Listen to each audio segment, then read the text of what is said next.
Hey guys, Jason here. What do olive oil, orange juice, and used gun prices have to do with you potentially paying $8 to $10 a gallon for AVGAS? Well, I'm going to explain it to you because I work the Permian Basin as a geologist and I know what's going on with oil prices. So stay tuned and let's talk about it.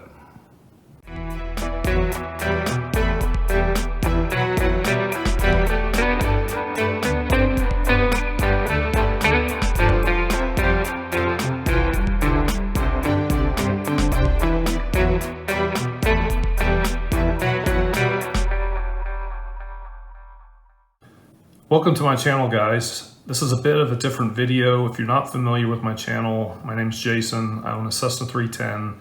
Most of my videos are about my operational experience, operational costs, with the occasional flight video log thrown in there. But today I want to do something a bit different.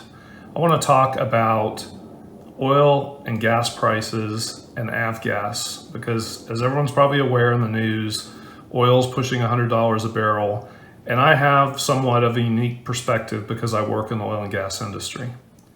So this is important to all of us. For me personally, my fuel bill is the biggest single line item cost in my annual operating costs, and I've been tracking fuel prices every year and my operational costs every year, and as you can see from this chart, fuel prices are definitely going up during the year. You can see the sloping line on this chart. So a little bit about myself and my unique perspective on fuel prices. My degrees are in geology. I have a bachelor's and master's in petroleum geology.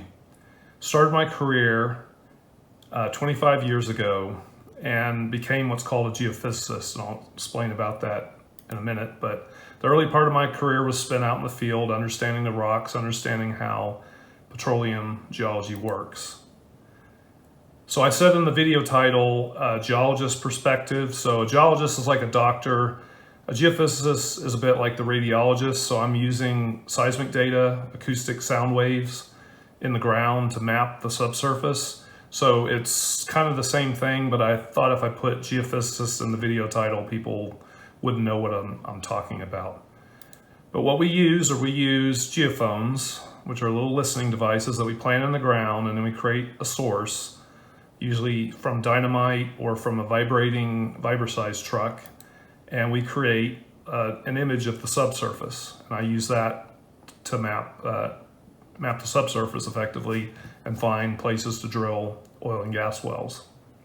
So that's a bit about my background. So I'm actively, for the last 25 years, been working around the world in different places, actively prospecting and developing oil and gas reserves. So at the start of the video, I had a little teaser where I said, what do olive oil, orange juice, and gun prices have to do with us potentially paying, $8 to $10 a gallon for AVGAS? Well, let's look at some of the headlines that we've seen over the last few years. From the Palm Beach Illustrated, the coming olive oil crisis, because there was a bad harvest in Italy, and the fear was that olive oil prices would go way up. In Florida, the next big squeeze, Florida orange juice prices skyrocket. So again, because of the hard freeze, a lot of oranges were killed off, and of course, orange juice prices went up. Kind of a strange one, but gun prices. I was at a gun show this past weekend, and I've had my eye on an H&K SP5, which is the gun type, or similar gun type that was used in the movie Die Hard. There was a guy asking $5,000 for one. So the story on this gun was that it was retailing for just shy of $3,000 a few years ago after being released, and then they stopped producing them.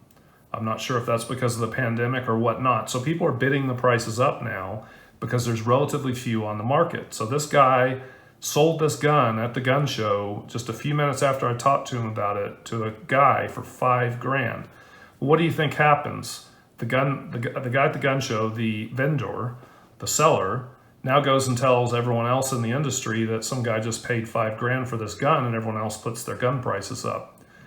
So what are we talking about? We're talking about supply and demand. So if there is a strong demand for something and a short supply, the prices go up. So what does this have to do with AVGAS? Well, AVGAS is a product of oil. Therefore, as a pilot and an aircraft owner, we should all be concerned about the price of oil because it affects our flying. It's supply and demand. So let's look at this chart here. This is from the IEA website. The green line is supply and the yellow line is demand, and this is prior to the pandemic. You can see that supply was just barely exceeding demand. The global markets are balanced, as we say, and we were paying a reasonable amount for AVGAS, relatively speaking, as pilots and aircraft owners. I want to point out something on this chart because it's going to be important and put things in perspective here shortly. On the left, the red arrow is the global daily oil consumption just prior to the pandemic. That's about 103 million barrels per day globally society is using. So traditionally in the last century, in the 20th century, we relied on what are called conventional deposits. Ghawar is a huge, massive field in Saudi Arabia that is an example of a conventional reservoir. It's massive. It's about 180 miles long by roughly 20-25 miles wide and over 1,000 feet high. It's this giant underground tank. To put it in perspective, Ghawar, the outline of it, would stretch from Austin to the DFW, Dallas-Fort Worth Metroplex. So imagine you flying from Austin to Dallas at pattern height, 1,000 feet above the ground, and seeing this massive amount of oil under the ground. Hopefully that puts it in perspective. And these reservoirs are like Swiss cheese. They're very porous and permeable, meaning that the oil deposits move readily to the wellbore and can easily be produced.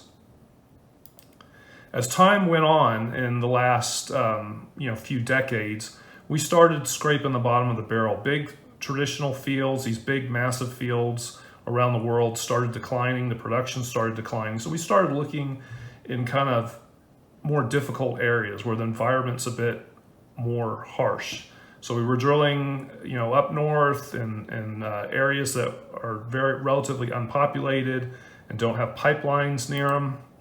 We were also stepping further offshore. So back in the 70s and 80s, we were drilling on the shelf, which is in relatively shallow waters, but then we started drilling in thousands of feet of water with drill ships like this.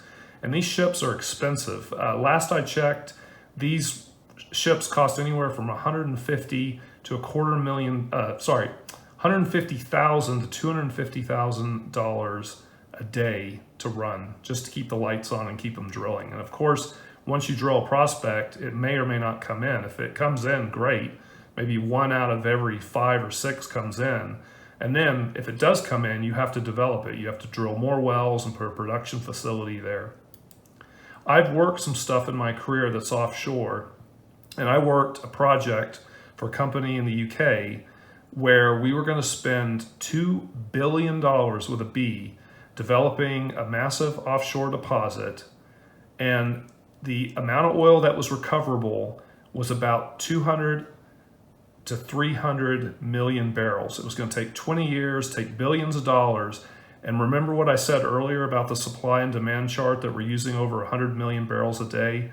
We were going to develop this project over decades with all that capital and all that effort that would be about 3 days worth of global consumption. So let's look at oil prices over the last few decades. If you look between the two red arrows, you can see oil prices were really stable in the 20th century, in the last part of the 20th century, that is, relatively speaking. And this isn't corrected for inflation, it's just the actual oil price. Things were pretty reasonable.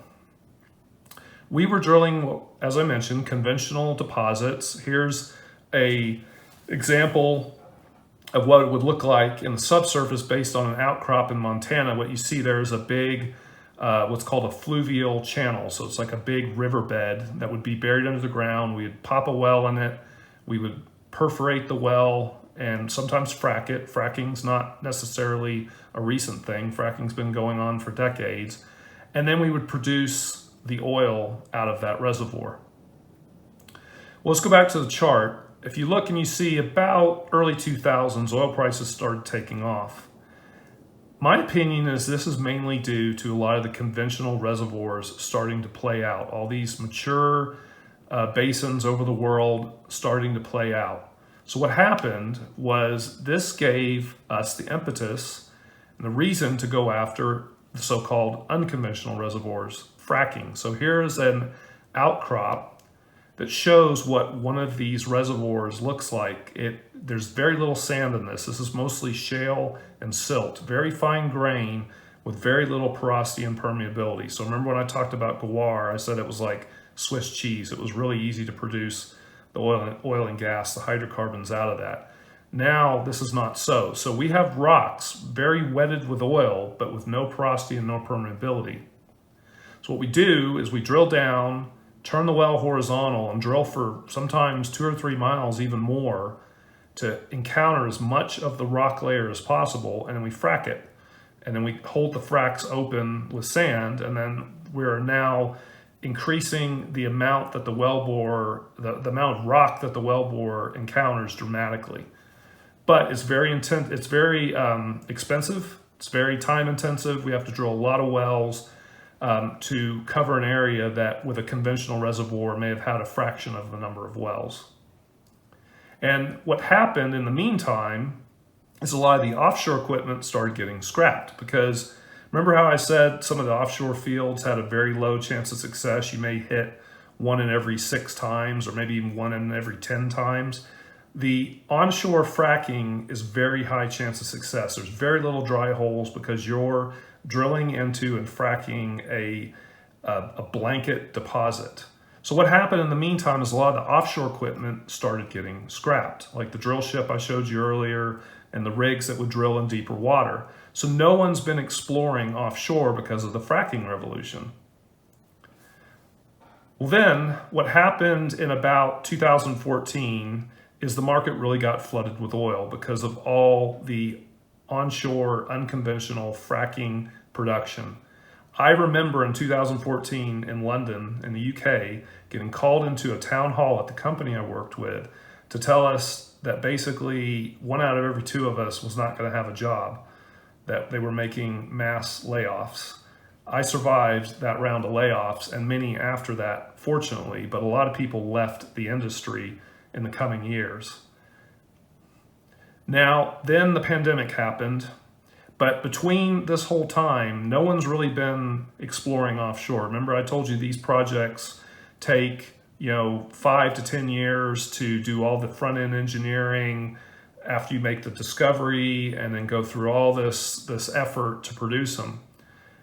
At the same time, in the Permian, we also stopped drilling, we as an industry, because there's a lot of uncertainty and oil prices went negative for a while. So there's been this call for companies to return value to shareholders. So what we're doing is we're preserving our capital and returning value to shareholders. So now global production is declining dramatically. So if you look at it at a standpoint from supply and demand, let's look at each one individually and kind of summarize what I've been talking about. I've been kind of jumping around a bit. Let's kind of summarize it. On the supply side, what's been a boon is the fracking revolution. So I put an up arrow saying that's good, that's a positive. But on the supply side, we have 3 strikes against us. We have a conventional production decline, the big fields like guar, low exploration rates because of low oil prices, and political upheaval like Venezuela, Iran, sanctions, Iraq political instability, et cetera, et cetera. On the demand side, we have population growth, inefficiency. In other words, I'm guilty. I'm flying a 310 that burns a lot of fuel. I could fly something more efficient like a Mooney, or not drive a big Ford pickup with a 5.4 liter V8 engine. We also have developing societies. Everyone wants a good quality of life and to be able to heat and air condition their house. And then also we have the EV revolution, and that's a whole nother topic. But if you look at it, on the supply side, we have 3 down arrows, and on the demand side, we have 3 up arrows. So in other words, all the signs are pointing to demand as the overarching concern here. Demand is increasing dramatically while supply is way down. So supply and demand, what do you think is going to happen to oil and gas prices? Will this make me sell my airplane? No. Will it make me stop flying? No. Let's put it in perspective. Say you own a Bonanza, 100 hours a year at 13 gallons per hour times $4.50 a gallon AVGAS, you're spending $58.50 a year. If AVGAS goes to $8 a gallon, your fuel bill annually goes up to $9,100. So that's a difference of $3,250. It's not chump change, but I'm sure we can all make a sacrifice if we want to keep flying. So it's all relative. So how high will oil prices go? $150 per barrel probably equates to $8 per gallon for AVGAS. We don't want to see that. Will it go to 150? It's possible, just based on the pandemic becoming endemic and people starting to travel again, plus lack of investment in oil and gas production over the last 3 or 4 years. So yeah, it could go to 150. Will it stay there? Probably not. Because on the demand side, the cure for high oil prices is high oil prices, meaning if prices go too high, people will stop traveling and stop, or they'll lower their consumption. Of course, on the supply side, high oil prices encourage exploration and production. But I do think longer term, we are entering a time when oil prices are going to become more volatile. The reason is because we're losing that baseline of production from big fields like Gawar and the offshore developments. These all produce hundreds of thousands of barrels per day, and they are eventually going to decline to the point where they're no longer economic to produce. So do you need to panic about $8 per gallon for AVGAS? No, I mean, the market sorts itself out.